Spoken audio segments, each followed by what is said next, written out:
দেখেন আমার এখানে দুটা নর মাদি কবুতর রয়েছে, তারা কিভাবে ডাকাডাকি করছে। তো আমার এই ভিডিওতে বিভিন্ন ধরনের দেশি কবুতর এবং বিদেশি কবুতর এবং সম্পূর্ণ ডিম বাচ্চা কীভাবে করে এইসব বিষয় নিয়ে কথা বলবো। তো ভিডিওটা স্কিপ না করে শেষ পর্যন্ত দেখেন, ভালো লাগলে চ্যানেলটাকে লাইক এবং সাবস্ক্রাইব করবেন।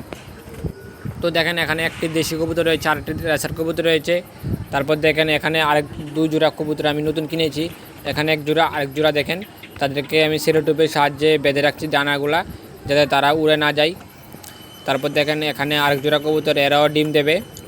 ডিম দেওয়ার জন্য দেখেন খড়কুটা এনে বাসা করছে।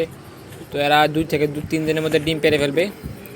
তারপর দেখেন আরেকটা জোড়া, এটাও একটি সাদা রেসার কবুতর এবং আরেকটি দেশি কবুতর। দেখেন এরাও খড়কুটে এসে জমা করছে। তারপর দেখেন আরেকটি রেসার কবুতর, এটার বাচ্চা হয়েছে, এটা একটা বাচ্চা হয়েছে এবং আরেকটা বাচ্চা মারা গেছে। তারপর দেখেন আরেকটি কালো নর কবুতর, এটাও বাচ্চার থেকে বড় হয়েছে দেখেন। তারপর দেখেন আরও একটি কালদম কবুতর এবং একটি দেশি পায়রা, তাদেরও দুটো বাচ্চা রয়েছে। তারপর দেখেন আমাদের গিরিবাজ মাদিটারও দুটো বাচ্চা রয়েছে, দেখেন বাচ্চাগুলা খুব হৃষ্টপুষ্ট হয়েছে এবং নরটাও বসে আছে দেখেন। তারপর দেখেন এখানে দুইটা কবুতরই নর কবুতর না মাদি কবুতর, আমি সঠিক বুঝতে পারছি না। তো আপনারা যদি কেউ বুঝে থাকেন আমাকে কমেন্টের মাধ্যমে জানাবেন।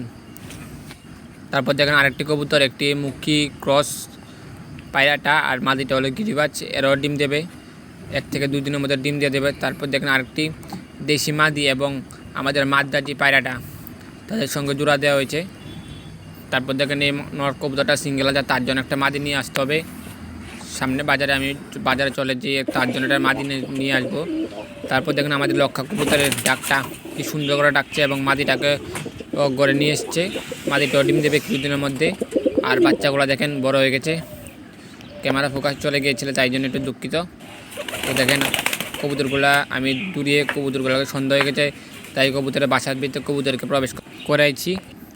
তো দেখেন আমাদের বাড়ির আমগুলা কীভাবে দেখেন লত করে ঝুলে আছে, প্রায় একটা লতে প্রায় 15 থেকে 20টা আম হবে।